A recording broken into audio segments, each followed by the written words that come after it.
Mga kapatid, magandang hapon po sa inyong lahat. Karamihan po ng mga customers ni Autorans at malamang pati mga customers po ninyo, kayong mga mekaniko, tuwing may magpapagawa po sa atin, karamihan hindi naman lahat, ay sinasabi nila, okay naman yung transmission ko, kaya lang, meron ganon. Kaya lang, may konting delayed, may konting jerking, or may konting problema. Pero hindi po kasi okay yun. Siguro tumatakbo, nadadala mo kahit saan, pero may napapansin ka ng problema. Yun po yung sinasabi ko po sa inyo na hindi po okay yun. Katulad na lamang po nitong Montero po na to, kausap ko mismo ang may-ari nito kanina, sabi ko nga sa kanya, bro, hindi mo pwedeng sabihin na yun ay okay. Kasi kapag naging mentality mo na yung may nararamdaman kang kaunting problema sa sasakyan mo, tapos ginawa mo siya, inisip mo siyang okay lang yon, ganito ang mangyayari. Ano ba talaga kwento nitong transmission na to? Kasi pagdating ko rito kanina, kumakamot na ng ulo yung yung may-ari nito. Tagas lang. Tagas lang po. Tagas lang. Saan ang tagas? Dito po sa may o-ring na to, sa may shifter. Okay, so ito yung shifter natin. So dito may tagas. Kaya pala tuloy, kailangan talaga na tanggalin itong balbadi. Ito na po yung mga nakuha naming ribaba. May mga nakuha doon mismo sa oil pan. Itong mga ribaba na to, nandyan talaga sa loob. Opo sir, galing po sa Nag-circulate siya. Ito yung sinasabi ko na umaandar, gumagana ang iyong sasakyan. Sa pakiramdam mo, okay siya. Binabaliwala nyo yung konting jerking. Binabaliwala nyo yung delayed na pag-shifting niya.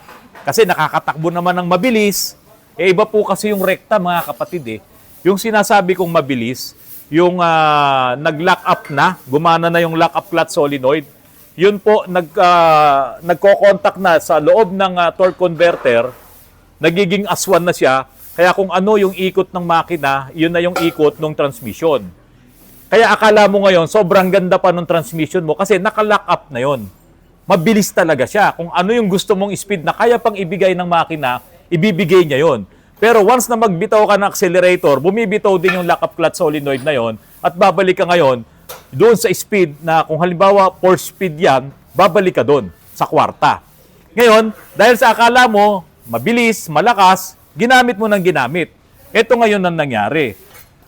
At ayan na po, binuksan na nito mga mababait nating mga transmission boys. Durog po ang inyong stick bearing. Kinain to. Magpapalit tayo ng drum. Kausap ko siya, okay naman. Maganda namang manakbo, mabilis namang manakbo, maganda ang shifting. Pero bakit ganito ang itsura sa loob? Kaya nung pinakita namin sa kanya kung ano ang mga nakuha dito sa loob ng kanyang transmission, nandito siya kasi. Hindi na ngayon siya talaga makapag-react at masabi niyang, okay pa yan sir, ibalik mo na lamang at ibabalik ko na lang yung sasakyan. Hindi na. Talagang wala na siyang choice. Kailangan na niyang ipagawa kasi delikado na po talaga na ito ay gamitin mo pa. Tignan nyo naman ang nangyari sa bearing. Kaya malamang, meron pang ibang depekto to kasi yung ribaba na to, nagpaikot-ikot yan sa loob ng transmission. At ang isang malaking problema dito, itong mga solenoid na to, yan mga kapatid, 1, 2, 3, 4, 5. Itong 5 solenoid na to, pumapasok ang fluid dito, dala-dala ngayon itong mga ribaba na yan.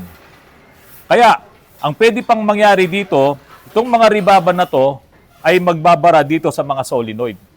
Ito yung pinaka-gate valve niyan para yung fluid mo, on and off niya, yung pagpasok dito sa pinaka-valve body. Ito yung sinasabi ko sa inyo, mga kapatid, na kapag nawili kayong gamitin yung drive, neutral, itong mga solenoid na to, ay ganun din ang magiging trabaho niya. Close, open, close, open, close, open. Kaya, mawo-worn out siya. Kaya yung ibang mga transmission hindi tumatagal yung kanilang mga valve body, yung mga solenoid, mabilis na sisira. Kasi doon sa attitude po na drive, neutral. Isa pa mga kapatid, yung oil na nakuha dito, yung ATF, tignan nyo naman, napakaitim. Ito pong pinaglagyan natin ay stainless.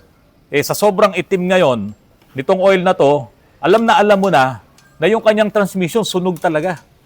Hindi na to masasabing healthy yung transmission niya kapag tayo ay nakapag-drain ng ganitong kulay ng transmission oil. Kaya dito po sa amin, kapag po kami ay nakapag-drain ng maitim talaga at sunog na transmission fluid, nagpapapirma na po kami ng waiver dito. Kasi sigurado kami na yung kanyang transmission, yung kanyang linings, ay hindi na po yan 100% good. Kasi yung maitim na yon, yun yung mga lining na nasunog. kaya po siya umitim.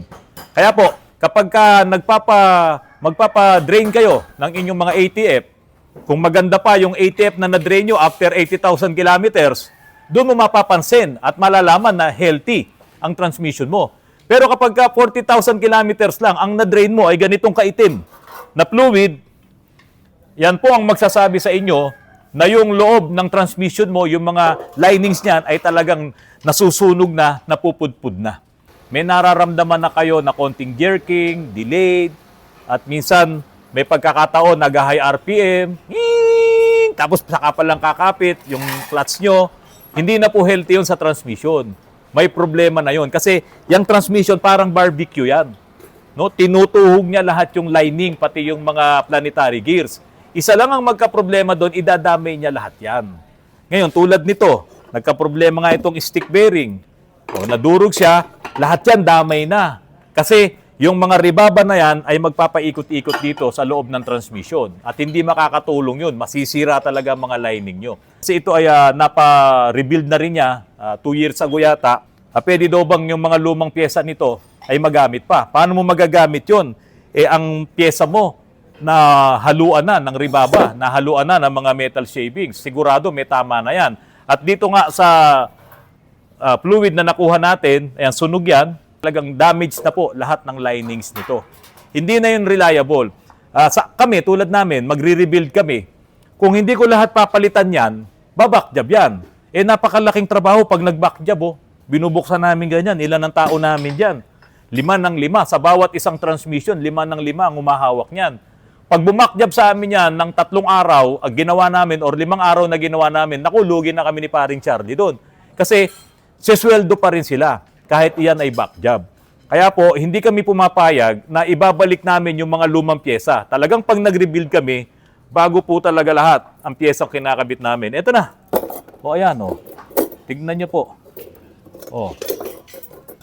Ito, lining to. Tignan nyo naman ang nangyari, o. Naubos na yung lining at nagbakal sa bakal na. Kita ba, Glenn? Ayan, o. Ito, lining yan. Naubos na yung lining sa ibabaw at nagbakal sa bakal na. Dapat ganito siya. O. Pero dito ang nangyari, ganyan na. So talagang hindi na pwede. Kasi ano yan lining, plates, ganyan po yan. O salitan yan, ganyan. Ito pa, naku, ito matindi. Oh, tignan nyo, durog oh. Oh, wala, durog. Pati dito, durog. O sa may-ari po nito, naku, malaking gastos kasi hindi naman mabubuo ito kung hindi natin papalitan itong mga clutch pack na to. Itong housing. So ito mga kapatid, nadala pa sa amin. Sabi niya, okay naman, maayos daw ang takbo nito. Pero tingnan nyo naman ang loob. Oh. Kaya yung mga transmission nyo, may nararamdaman kayong konting jerking, slide, o kaya medyo maingay. Tapos iba yung takbo niya, parang minsan pag nasa high speed na kayo, nararamdaman nyo parang may nanginginig. Ito na po yan. No, nagbabakal sa bakal na yung pyesa sa loob ng transmission. Kapag hindi nyo yan pinagawa kagad, hindi nyo kagad pinacheck yan sa mga gumagawa ng transmission, ganito po mangyari sa inyo. Madudurog po lahat yung bearing, masisira lahat yan. Tapos, siyempre, mapapalaki po ang gastos nyo. Mga kapatid, dyan po sa mga automatic transmission nyo na matagal nyo nang ginagamit ang inyong sasakyan. Kapag meron kayong naramdaman na kakaiba sa takbo niya, sa shifting niya, at meron ng mga jerkings or meron ng mga delayed ng shifting ng transmission, or yung kadalasan nangyayari nga, high RPM mo na siya, saka pa lang kakapit, malaki na po ang problema nun. Kaya wag nyo pong pababayaan na yan ay gamit-gamitin nyo pa dahil sa pag-aakala nyong okay pa siya. Kasi halos karamihan nga po ng mga nakakausap namin pagdating sa ganyang mga problema, yung mga pumupunta dito, hindi nila talaga sasabihin yung issues. Sasabihin, di okay pa to, magpapapalit lang ako ng fluid. Kaya sa totoo lang, hindi na po kami pumapayag sa ganun. Kapag po hindi nila ikinekwento talaga kung ano ang issues, at hindi naman namin matetest drive talaga ng maayos dahil alam nyo naman dito sa Antipolo, hindi naman katulad sa mga highway na mahaba na pwede mong patakbuhin ng mabilis ang sasakyan, nagpapapirma na po kami ng waiver doon. Katulad nga po sa nangyari dito po sa Montero po na ito. Ang plano lang niya ay magpapalit ng fluid at i-check yung leak doon sa shifter rod, yung pala, durug-durug na ang lamang loob ng kanyang transmission.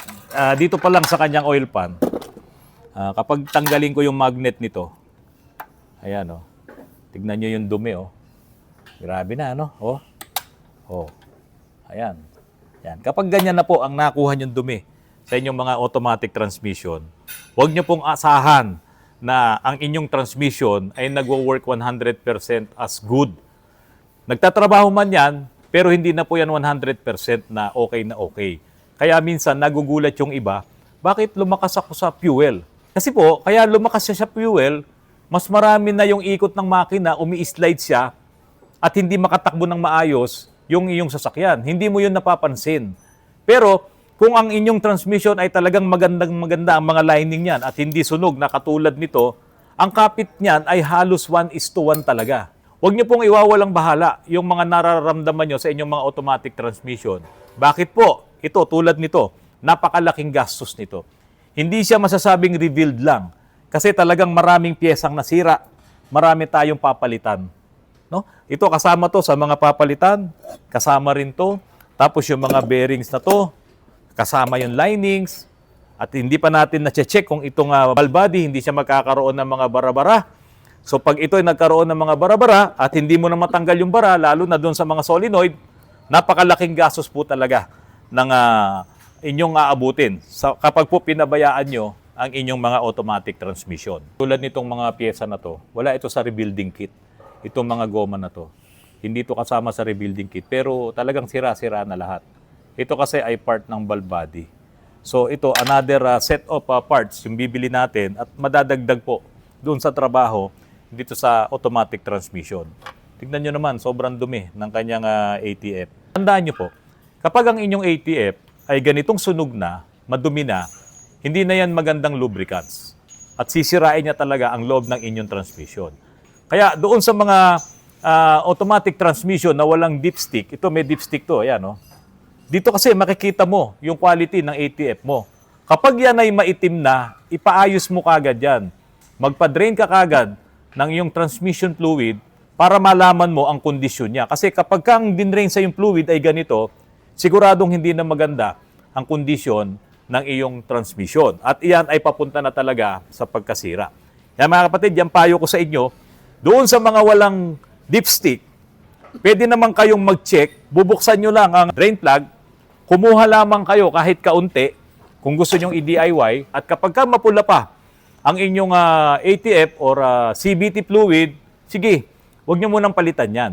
Pero kapag ka ang nakuha nyo ay maitim na, no, asap yun, kailangan palitan nyo po kagad yan dahil hindi yan makakatulong sa trabaho ng inyong automatic transmission. Bago ko makalimutan, kapag may mga leaks ang inyong automatic transmission, asap din yan, kailangan ipagawa nyo.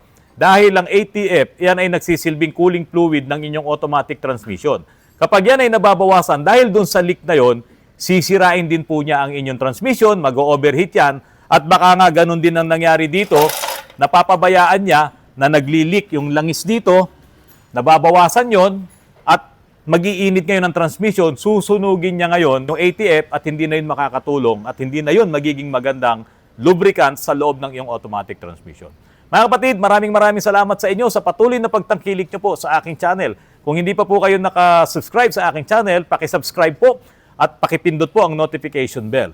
Paki-share, paki-like ang aking mga videos para po makatulong din po sa iba pang gustong matuto sa pagmemekaniko at kanilang ma-DIY ang kanilang mga sasakyan. Magandang hapon po sa inyong lahat.